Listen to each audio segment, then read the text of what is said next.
अगर तुम समझते हो कि स्माइल का बूट पहले पार्ट में खत्म हो गया था, तुम बिल्कुल गलत हो, क्योंकि इस बार ये मुस्कुराहट और भी ज्यादा खौफनाक होने वाली है। जहां लोग हंसते हुए मर रहे हैं और डर उनके चेहरों पर लिखा हुआ है। तो चलिए कहानी का दूसरा मोड़ शुरू करते हैं। हमें दिखाया जाता है कि रायली अपनी दोस्त जेमा को कॉल करके अपने घर बुलाती है और जेमा भी वहां आने के लिए हाँ कर देती है। तभी रायली की नजर अपने घर के जमीन पर पड़े अल्फ्रेडो की उसी टी शर्ट पर जाती है और रायली की नजर बैल्कनी पर खड़े अल्फ्रेडो पर जाती है जो कि न्यूड था। अल्फ्रेडो रायली को देखकर अचानक से उसकी तरफ भागने लगता है और रायली भी अल्फ्रेडो से डरकर घर के दरवाजे की तरफ भागती है और जैसे ही दरवाजा खोलती है जेमा वहाँ पर आ चुकी थी। वो दोनों मिलकर अल्फ्रेडो का सामना करने घर के अंदर जाते हैं, लेकिन उन्हें वहाँ पर कोई भी नहीं मिलता क्योंकि ये सारी घटनाएं रायली का सिर्फ वहम थी। रायली बहुत डरी हुई थी, जिसके लिए वो जेमा को आज की रात अपने घर पर ही रोक लेती है और रात को जब रायली सो रही होती है तब वो सपने में उसी एक्सीडेंट वाली घटना को देखती है जहाँ उसके होने वाले हस्बैंड की मौत हो गई थी। सपने की वजह से रायली की आंख खुल जाती है और जब वो जेमा की तरफ देखती है तब जेमा उसको देखकर अजीब तरीके से मुस्कुरा रही होती है। रायली बहुत डर जाती है, मगर बाद में उसको रियलाइज होता है कि ये भी सिर्फ एक सपना था। इसके बाद हमें दिखाया जाता है कि रायली अपनी पूरी टीम के साथ स्टेज प्रैक्टिस कर रही होती है। तभी रायली का फियोंसे पॉल, जो एक्सीडेंट में मर चुका था, अचानक से रायली के सामने खड़ा हो जाता है, जिसको देखकर रायली डर के मारे नीचे गिर जाती है और उसके पांव भी टूट जाते हैं और थोड़ी ही देर में इसको रियलाइज होता है कि ये सब भी उसका वहम था। इन सब बातों से परेशान होकर रायली ड्रेसिंग रूम की तरफ जाने लगती है, जहाँ वो देखती है कि जोशुआ उसके ड्रेसिंग रूम से बाहर आ रहा था और जोशुआ भी रायली को देखकर अजीब तरीके से मुस्कुरा रहा था। और जब रायली अपने रूम में जाती है और वो देखती है कि उसका सारा रूम बिखरा पड़ा हुआ था,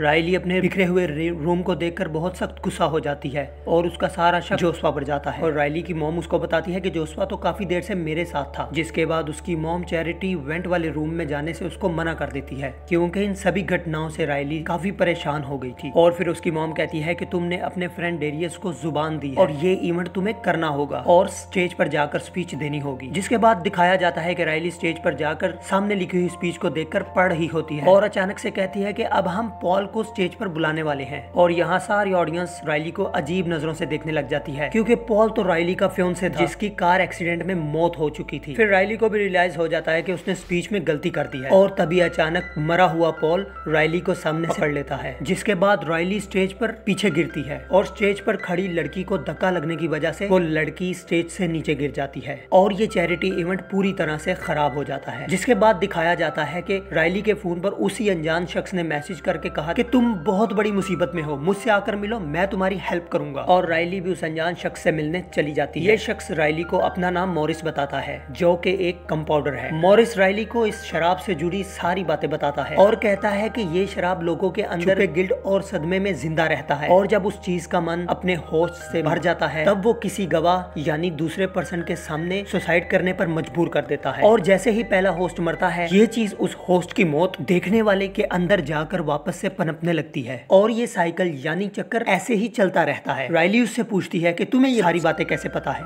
तब मॉरिस बताता है कि तुमसे पहले भी ये सब कई लोगों के साथ हो चुका है, जिसमें से एक मेरा भाई भी था जिसने मुझे ये सारी बातें बताई थी, पर मैंने उसका यकीन नहीं किया और बाद में मुझे पता चला कि उसने खुद ही अपना जबड़ा हथौड़े से फाड़ लिया था और अपनी जान ले ली। मॉरिस कहता है कि थोड़ा रिस्क है मगर मैं तुम्हें इन सब चीजों से बचा सकता हूँ। मॉरिस बताता है कि ये चीज एक पैरासाइट की तरह है जो किसी बिना होस्ट के जिंदा नहीं रह सकती। वो कहता है कि ऐसे बहुत से तरीके हैं कि जिसकी वजह से हम तुम्हारी दिल की धड़कन को थोड़ी देर के लिए रोक सकते हैं और दिल की धड़कन रुकते ही वो चीज तुम्हें मरा दे खुद ही अपने आप ही खत्म हो जाएगी, फिर हम वापस से तुम्हें जिंदा कर देंगे। और रायली अपने मरने की बात से बहुत डर जाती है और वो मॉरिस को ये काम करने से मना करने लगती है। मॉरिस ये सब रायली को करने के लिए कन्विंस कर ही रहा होता है, तभी रायली के फैंस उसे देख लेते हैं और रायली को वहाँ से जाना पड़ता है। इसके बाद दिखाया जाता है कि रायली होटल रूम में जाकर काफी अजीब तरीके से बिहेव कर रही होती है क्योंकि इन सभी घटनाओं का उसके दिमाग पे बहुत बुरा असर पड़ा था और वो अंदर से टूट चुकी थी और वो मॉरिस की मरने वाली बात से और भी ज्यादा डर चुकी थी। और उसके बाद रायली अपने बैग से निकालकर उस नशे वाली पिल्स को खा लेती है जिससे उसका दर्द और तनाव कम हो सके। और जब रायली जाकर वॉशरूम का लाइट ऑन करती है और तब वो डीमन एंटिटी रायली के बहुत सारे फैंस का रूप लिए खड़ी होती है। रायली उसको देखकर बहुत डर जाती है और वहाँ से भागने लगती है और सभी लोगों ने मिलकर रायली को चारों तरफ से घेर लिया होता है। फिर वो सभी मिलकर रायली को पकड़ लेते हैं। कोई उसके बालों को नोच रहा रहा होता है तो कोई उसके मुंह के अंदर हाथ डाल रहा होता है। फिर यहीं से हमें कहानी के पीछे ले जाया जाता है, जहाँ कार में राइली और उसका फियोंसे पॉल बैठे होते हैं और ये दोनों ड्रग के नशे में एक दूसरे से लड़ रहे होते हैं और गुस्से में आकर राइली स्टीयरिंग व्हील को घुमा देती है, जिसकी वजह से इनकी कार खाई में जा गिरती है और पॉल मौके पर ही मारा जाता है। फिर राइली की आंख खुलती है और वो देखती है कि वो तो हॉस्पिटल में है और उसकी मॉम उसको बताती है कि तुम वॉशरूम में बेहोश पड़ी थी और तुम्हारे सिर पर भी चोट लगी थी। राइली अपने मॉम को अपने साथ हो रहे सभी घटनाओं के बारे में बताती है। फिर उसकी मॉम को लगता है कि राइली फिर से ड्रग लेना शुरू कर दिया है और बातों ही बातों में अचानक राइली की मॉम के अंदर वो डीमन एंटिटी आ जाती है और वो देखते ही देखते कांच के टुकड़े को तोड़कर अपनी आंखों के अंदर घुसेड़ लेती है। राइली बहुत डर जाती है और वहाँ से भागने लगती है तो तभी वो देखती है कि कांच का टुकड़ा उसके हाथ में था और उसके कपड़े खून से भरे हुए थे। ये देखकर राइली बहुत परेशान हो जाती है क्योंकि उसे डर था कि सभी उसके मॉम का कातिल उसे ना समझ बैठे। फिर वो एक बड़ी सी टी शर्ट पहनकर हॉस्पिटल से बाहर भाग जाती है। हॉस्पिटल के बाहर उसे जेमा मिलती है और वो दोनों जेमा की कार पर बैठकर मॉरिस की बताई हुई लोकेशन पर जाने लगते हैं। तभी राइली के फोन पर अचानक से जेमा का कॉल आने लगता है और राइली समझ जाती है कि उसके सामने बैठी जेमा उसकी फ्रेंड नहीं बल्कि उसकी वही डीमन एंटिटी है और जेमा के रूप पे बैठी हुई वो चीज भी राइली की तरफ देखकर अजीब तरीके से मुस्कुराने लगती है। राइली बहुत डर जाती है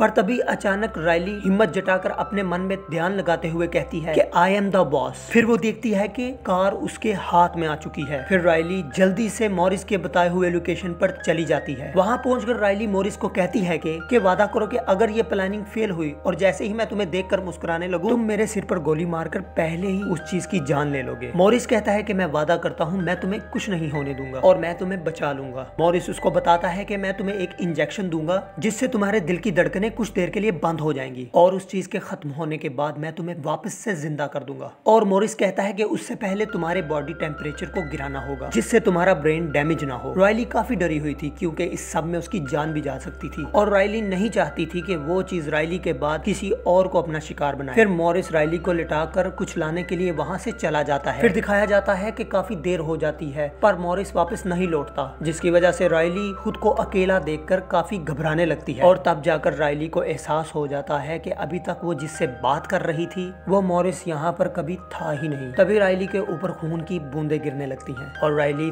तभी ऊपर देखती है तो वही डीमन एंटिटी उसका रूप लेकर कार की सीट बेल्ट बांधकर ऊपर लटकी हुई थी, ठीक उसी तरह जिस दिन राइली कार एक्सीडेंट वाले दिन उसी सीट बेल्ट के साथ बंधी हुई थी। और वो डीमन एंटिटी राइली के ऊपर हमला कर देती है और वो राइली के मुंह के अंदर हाथ डालकर उसका मुंह खोलने की कोशिश करने लग जाती है और राइली उसकी उंगलियां काट लेती है और दिल की धड़कन रोकने वाले इंजेक्शन को खुद के अंदर इंजेक्ट कर लेती है। और तभी राइली देखती है कि उसके हाथ में तो इंजेक्शन था ही क्योंकि राइली अब पूरी तरह से उस डीमन एंटिटी के वश में आ चुकी और जो वो चीज राइली को दिखा रही थी राइली भी उसी चीज को देख पा रही थी और वो चीज राइली को देखकर अजीब तरीके से मुस्कुराने लगती है। और यहाँ से सीन शिफ्ट करके हमें राइली को बहुत बड़े स्टेज पर दिखाया जाता है जहाँ पूरा थिएटर राइली के फैंस से भरा हुआ था और यहाँ पर हम नोटिस करते हैं कि राइली के फेस पर और जिस पर कहीं भी कोई भी कट का निशान नहीं था। मतलब ना तो कभी राइली हॉस्पिटल गई, ना उसकी मॉम की डेथ हुई और ना ही कभी राइली कार लेकर मॉरिस के पास गई। ये सारी बातें सिर्फ वो डीमन एंटिटी राइली को दिमाग में दिखा रहा था।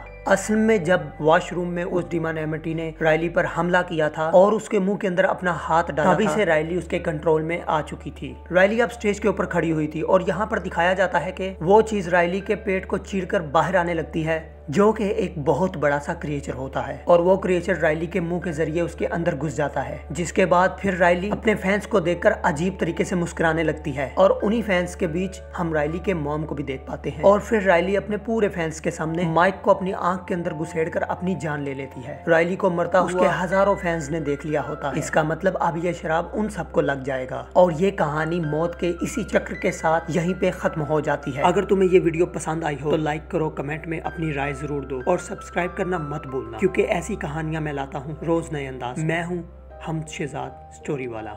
मिलते हैं नेक्स्ट वीडियो में एक और खौफनाक कहानी के साथ।